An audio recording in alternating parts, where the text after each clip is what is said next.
मैं दीपक शर्मा इस वक्त मौजूद हूँ डासना के शिव शक्ति धाम के बाहर। आप तस्वीरों में देख सकते हैं कि यहाँ एक ऐसा मामला सामने आया है जो यहाँ के महंत हैं उनको मारने की कोशिश की गई है। क्या है पूरा मामला, इसे कुछ समझने की कोशिश करते हैं। मैं अपने कैमरामैन से एक बार गुजारिश करूँगा कि एक बार बताएंगे कि क्या है मामला, एक बार थोड़ा सा बताएं क्या हुआ था। दूसरे धर्म के लोग और कुछ सर्जिकल ब्लेड वगैरह ऐसा कुछ लेकर आए वो, और कुछ शायद कुछ केमिकल वगैरह कुछ। हमने तो मीडिया के थ्रू ही देखा, तब हम आज हालचाल लेने आए थे गुरुजी के। तो अभी क्या गुहार लगा रहे हैं आप लोग, किस तरह की मांग कर रहे हैं शासन से? कार्रवाई होनी चाहिए, सख्त से सख्त कार्रवाई होनी चाहिए। उन्हें क्या ज़रूरत है यहाँ पर ब्लेड लेकर आने की? नहीं, जैसा मंदिर के अंदर लिखा गया है कि मुसलमानों को आना यहाँ वर्जित है, तो आप इस बारे में आप क्या कहते हैं कि उन लोगों ने कोशिश की, क्या मकसद था उनका आने का? उनका मकसद एक ही मकसद है। आजकल देख रहे हो आप, पहले भी जो गुरुजी की जो है हत्या की साजिश में पहाड़गंज से अरेस्ट होता है, और आज कल फिर रात की ये घटना जो हमें मंदिर के माध्यम से और मीडिया के माध्यम से पता लगी। अब एक मुसलमान होकर और अपना नाम की अपनी आइडेंटिफाई छुपा के मंदिर में जाता है, और फिर उसके बाद जब वो पकड़ा जाता है तो अपनी आइडेंटिफाई देता है कि हाँ मैं मोमडन हूँ। तो कहीं ना कहीं इससे तो साजिश है कि गुरुजी की जान को खतरा है, और मैं प्रशासन से मांग करूंगा कि गुरुजी को जल्द से जल्द सिक्योरिटी मुहैया कराई जाए। देखिए, लाइव न्यूज़ 100 इस वक्त बना हुआ है डासना के शिव शक्ति धाम के बाहर। आप देख सकते हैं, हम आपको अंदर से भी विजुअल्स दिखाएंगे कि कौन सी वो जगह थी जहां पे इन लोगों को पकड़ा गया। महंत से भी हम बात करने की कोशिश करेंगे, बने रहें लाइव न्यूज़ 100 के साथ। देखिए, ये वही शिव शक्ति धाम है जहां ये जो बात है, जो मुसलमान जो लोग अंदर घुसे और महंत जी से जो हत्या करने की कोशिश की गई। कह सकते हैं कि जिस तरह से जो हथियार या जो कहें कि वाइट कलर का जो पाउडर लेके अंदर घुसे, किस तरह से वो घुसे, किस तरह से महंत जी को मारने की कोशिश की गई, हम इसी विषय में आज आपको लाइव तस्वीरें दिखा रहे हैं लाइव न्यूज़ 100 पे। अंदर हम आपको वह स्थान भी दिखाएंगे कि जिस जगह पे उन लोगों को पकड़ा गया था। आपको मैं बता दूं कि ये जो आप पीछे एरिया देख रहे हैं, मैं कैमरामैन से गुजारिश करूँगा कि एक बार ये एरिया दिखाएंगे। यहाँ सिक्योरिटी होती है, यहाँ पर जो भी अगर कोई बाहर का व्यक्ति आता है, कोई भी मंदिर में प्रवेश करता है, तो उसकी पहले यहाँ चेकिंग की जाती है, उसका नाम पता पूछा जाता है। उसके बाद उसकी चेकिंग होने के बाद फिर उसकी फिजिकल चेकिंग भी होती है, अगर उसके पास उस पर कुछ डाउट्स होते हैं। हम आपको लगातार तस्वीरें दिखा रहे हैं डासना से। मैं अपने कैमरामैन से गुजारिश करूंगा कि एक बार तस्वीरें दिखाएंगे कि ये वही शिव धाम मंदिर है, शिव शक्ति धाम मंदिर, जहां ये घटना को कल अंजाम दिया जाने वाला था, लेकिन प्रशासन की सतर्कता से ये बच गया। एक बड़ा हादसा होने से बच गया है। यूँ कहें कि मैं आपको तस्वीरें लगातार दिखा रहा हूँ। अपने सहयोगी से बोलूँगा कि एक बार सामने की विजुअल्स दिखाएंगे।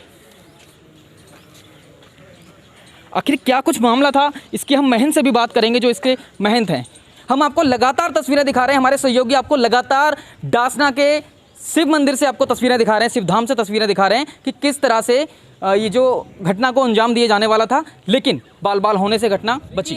सूत्रों के हवाले से जानकारी के मुताबिक जो महंत हैं वो इसी बिल्डिंग में, अगर आप देखेंगे, मैं कैमरामैन से गुजारिश करूंगा कि इसी बिल्डिंग में महंत जी जो है वो आवास है, ये महंत जी का आवास है, यही महंत जी रहते हैं। अगर मैं कैमरामैन से एक बार फिर से गुजारिश करूँगा कि सामने एक बार दिखाएं कि यहाँ यह अगर सामने बोर्ड पर अगर विजुअल्स आप देख सकते हैं कि यह मंदिर हिंदुओं का पवित्र स्थल है, यहाँ मुसलमानों का प्रवेश वर्जित है। अब देखो, इस मंदिर में एक खास बात मैं बताना चाहूँगा कि मुसलमानों का प्रवेश वर्जित है। मैं फिर से बोलूँगा कि मुसलमानों का प्रवेश वर्जित है। तो जो दो व्यक्ति आए जो मुसलमान थे, आखिर मुसलमान व्यक्ति क्यों आए? अगर आ भी गए तो उन्होंने अपनी आइडेंटिटी को हिंदू क्यों बताया? बहुत बड़ा सवाल। अपनी आइडेंटिटी को हिंदू क्यों बताया? अगर हिंदू बताया तो बाद में एक्सेप्ट क्यों किया कि मैं मुसलमान हूँ? बहुत बड़ा सवाल खड़ा होता है ये कि आखिर जो व्यवस्था है, जो सुरक्षा व्यवस्था है, कहीं ना कहीं लचर होती हुई नज़र आ रही है। देखिए, मैं यतिमा चेतनानंद सरस्वती इस मंदिर की महंत हूँ। कल रात पिछले दिनों आपने देखा है, सभी लोगों की जानकारी में है कि जैश ए मोहम्मद के आतंकवादी पकड़े गए थे दिल्ली से, पहाड़गंज से। इंटेलिजेंस ने पकड़ा था, तभी से हम लोग लगातार ये मांग कर रहे हैं कि Y+ की सुरक्षा महाराज जी को उपलब्ध कराई जाए।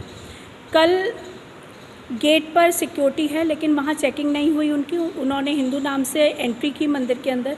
मंदिर की जो पर्सनल सिक्योरिटी ने जब मंदिर के जो सेवादार हैं बच्चे, उन्होंने जब उन लोगों की जांच की तो 10 सर्जिकल ब्लेड मिले, सिरिंज मिली है, कुछ लिक्विड पदार्थ मिला है, जिसे सूंघने के बाद मंदिर का एक सेवादार अभी गंभीर स्थिति में है, उसकी तबीयत ठीक नहीं है। और साथ ही एक सफ़ेद रंग का पाउडर मिला, जिसको हम ये समझ रहे हैं कि वो साइनाइड जैसा कोई पदार्थ है या कोई ऐसा विष है जिसको इंसर्ट करके इजीली इस हत्या को अंजाम दिया जा सकता था।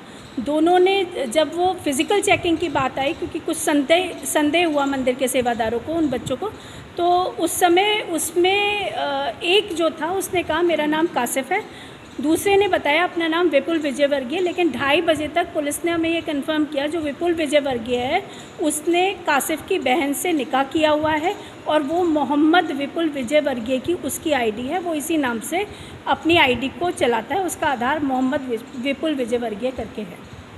पुलिस अभी कहाँ लेके गई है उन लोगों को? मसूरी थाने की पुलिस को हमने हैंडओवर किया था। अभी पुलिस हमें आगे की अपडेट प्रशासन ने हमें नहीं की है और ना ही कोई सुरक्षा उपलब्ध कराई। आपको ये नहीं लगता कि आपके जो यहाँ मंदिर की जो सिक्योरिटी है वो कहीं ना कहीं लचर है?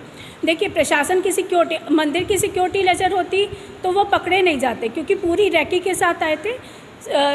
दैनिक हवन चलता है, दैनिक यज्ञ होता है, यज्ञ से उठने का जो समय है उस समय उन लोगों ने एंट्री की है। तो ये प्रशासन से पूछने वाला सवाल है कि मंदिर के परिसर के गेट पे जो मुख्य द्वार पे जो सिक्योरिटी प्रशासन ने बैठा रखी है वो सिक्योरिटी क्या कर रही है? क्या सिर्फ वहाँ बैठकर सिगरेट सुलगाना, ताश खेलना यही उनका काम है, या मंदिर की सुरक्षा व्यवस्था को चाक चौबंद रखना भी उनका कार्य है? ये इसकी जवाबदेही प्रशासन की, मंदिर की अपना प्रबंधन, मंदिर की जो व्यक्तिगत सिक्योरिटी है, मंदिर के जो सेवादार हैं बच्चे, उनकी तत्परता का परिणाम है कि महंत जी, स्वामी जी तक पहुंचने से पहले, महाराज जी यति नरसिंहानंद सरस्वती जी से तक पहुंचने से पहले वो लोग पकड़े गए, अन्यथा कोई बड़ी घटना को अंजाम कल रात ही दिया जाना था। प्रशासन की चूक मानेंगे या कोई निश्चित रूप से प्रशासन की चूक है। उनके साथ नहीं, अंदर का आदमी नहीं, लेकिन लोकल इनपुट उन लोगों को है, ये निश्चित रूप से। और प्रशासनिक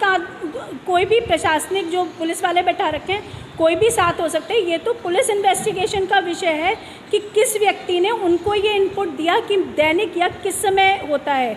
कल क्योंकि पूर्ण आहुति होनी थी इसलिए सुबह पूर्ण आहुति हो गई थी। अगर मंदिर में यज्ञ चल रहा होता, शायद कल का अपडेट उनको नहीं था, अगर दैनिक यज्ञ के समय वो लोग महाराज जी उपस्थित होते तो निश्चित रूप से कोई ना कोई बड़ी घटना होती।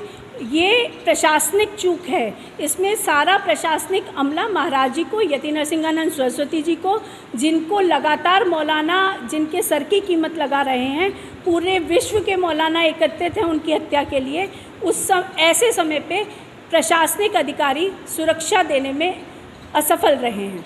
क्या आपको लगता है कि इन लोगों के तार किसी आतंकवादी कैंप से जुड़े हैं? निश्चित रूप से गहन जांच होनी चाहिए। हालांकि हम लोगों को ये बिल्कुल उम्मीद नहीं है कि कोई जांच होगी, लीपापोती की जा रही है, 419 जैसी साधारण धाराओं में मुकदमा दर्ज किया गया है, तो हमें ये उम्मीद नहीं है कि कोई जांच, प्रशासन का जैसा लचर व्यवस्था, जैसा रवैया अब तक रहा है वैसा ही रवैया आगे भी रहेगा, ऐसी उम्मीद है। लेकिन जांच होनी चाहिए। आतंकवादी संगठन जैश ए मोहम्मद का आतंकवादी जिस दिन पकड़ा गया था उसी दिन हम लोगों ने सुरक्षा की मांग की थी, लेकिन प्रशासन की कान पे जू नहीं रेंग रही है और आज भी कोई सुरक्षा उपलब्ध नहीं है। आप लोग खुद मंदिर में एंटर किए हैं, आप लोग सभी देख सकते हैं कि क्या व्यवस्था का इंतजाम है। क्या लगता है किस नियत से वो यहाँ अंदर घुसे? हत्या की नियत से, निश्चित रूप से स्वामी जी की हत्या की नियत से अंदर एंटर हुए, क्योंकि पूरी रैकी की गई है। किसी ने पूरा इनपुट दिया है कि महाराज जी 8:30 से 9 बजे के बीच में दैनिक यज्ञ को पूर्ण कर उठते हैं और उसी समय हत्या करनी थी। विपुल विजयवर्गीय जो कन्वर्टेड है इस्लाम में, उसको अलतकिया है ये सीधा सीधा, उसको साथ लाया गया सिर्फ इसलिए ताकि वो वेद की और उससे अगर कोई सवाल जवाब हो तो वो सनातन की कुछ बातें बता सके, क्योंकि वो पहले सनातनी था। उसने उसका इस्लाम में धर्म परिवर्तन कराया गया है और सिर्फ हत्या करने के लिए अंदर एंटर करे। क्या आपने कोई लिखित शिकायत दी है अभी प्रशासन को? डीएम से परसों भी सुरक्षा की मांग कर चुके हैं। कल रात भी हम लोग 2:30 बजे तक थाने में थे। कल रात भी हम लोगों ने ये मांग की है कि तुरंत सुरक्षा व्यवस्था उपलब्ध कराई जाए महाराज जी को। क्या आपने लिखित में शिकायत दी? जी बिल्कुल, लिखित में शिकायत दी है, FIR दर्ज कराई है। योगी जी कहते हैं मैं एक महंत हूँ और एक हिंदूवादी सरकार है। अगर हिंदूवादी सरकार होते हुए यूपी में अगर हिंदुओं के धर्मगुरु सुरक्षित नहीं है तो क्या आपको लगता है कि आम हिंदू सुरक्षित होंगे? देखिए, ये तो आप लोगों की जांच का विषय है। ये आप चौथा स्तंभ हैं। आप लोग देखिए कि क्या हालत है। एक व्यक्ति जो पिछले 26 वर्ष से निरंतर सनातन की सेवा कर रहा है, अगर उसकी हत्या का इस तरीके से षड्यंत्र किया जा सकता है तो आम हिंदू तो दिल्ली में देख लीजिए ना, रोज़ मर रहे हैं, रोज़ मार रहे हैं। ये जिहादी रोज़ कत्ले गारत कर रहे हैं। क्या हिंदू कहीं सुरक्षित है? हिंदू सॉफ्ट टारगेट बन चुका है आज इस्लामिक जिहादियों का। लेकिन एक बात है, डासना देवी मंदिर और यति नरसिंहानंद सरस्वती जी इसके बिल्कुल विपरीत एक उदाहरण की तरह उभर कर सामने आए हैं। यहाँ व्यक्तिगत हम प्रबंध कर बैठे हुए हैं ऐसे जिहादियों का स्वागत करने का। महंत जी के जो अंदर जो घुसे थे, एंट्री जिन्होंने की थी, उनको किस तरह से मंदिर प्रशासन ने पकड़ा? मंदिर प्रशासन ने जब वो एंट्री करे तो हर व्यक्ति की क्योंकि जब से जैश का आतंकवादी पकड़ा गया है तब से लगातार जो भी एंटर करता है गेट से उसका फ़ोटो खींचते हैं, उसका अंदर एंट्री के समय उसकी पूरी चेकिंग होती है कि वो क्या सामान लेके आया है, क्या उसकी आईडी उन लोगों के पास नहीं थी। जो बैग था उसमें सर्जिकल इंस्ट्रूमेंट्स थे, ब्लेड थे, सिरिंज थी, जो पाउडर मैं आपको वाइट कलर का बता रही हूँ वो था, कुछ लिक्विड था। और इसी तरीके का सारा सामान जब देखा गया, गीता थी, कुरान थी, उसमें रंगीला रसूल थी, ये सारी चीज़ें पकड़ी गई हैं। और ये जब ये सब चीज़ें देखी गई तब उनको फिर फिज़िकल चेकिंग के लिए ले जाना था। उसमें इतने में ही जो मुसलमान था कासिफ, उसने कहा मैं मुसलमान हूँ, मेरा नाम कासिफ है। ऐसे तो लोग आ रहे हैं जी, तो क्या आप चेतावनी देना चाहेंगे और सरकार से क्या कोई मांग करना चाहेंगे? देखिए, केंद्र सरकार से, गृह मंत्रालय से और योगी जी से मांग है कि यति नरसिंहानंद सरस्वती जी सनातन की आवाज़ हैं। उन्होंने इस्लामिक जिहाद के खिलाफ सबसे बुलंद आवाज़ अपनी उठाई है और वो लगातार पिछले 26 वर्षों से सनातन की रक्षा के लिए करबद्ध खड़े हुए हैं।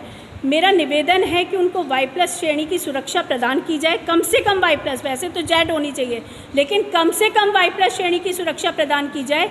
और साथ ही जो जिहादी हैं उनको ये चैलेंज है कि हम आपके स्वागत के लिए तैयार बैठे हुए हैं।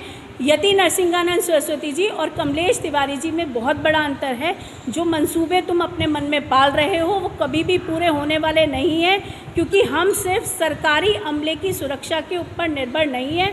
हमारे अपने लोग हैं, हमारे मंदिर के बच्चे हैं, हमारे सेवादार हैं जो दिन रात एक कर यहाँ सुरक्षा कर रहे हैं। और बाकी सारी तैयारियाँ, जितने मजबूत हथियारों के साथ तुम आओगे उतने ही मजबूत हथियारों के साथ जवाब भी दिया जाएगा। जो 2 आरोपी जो पकड़े गए हैं किस राज्य से और किस धर्म से ताल्लुक है? एक यही गाजियाबाद का है जो कासिफ है, संजय नगर का, और दूसरा अपने आप को नागपुर का बता रहा है। बाकी पुलिस इन्वेस्टिगेशन का ये विषय है।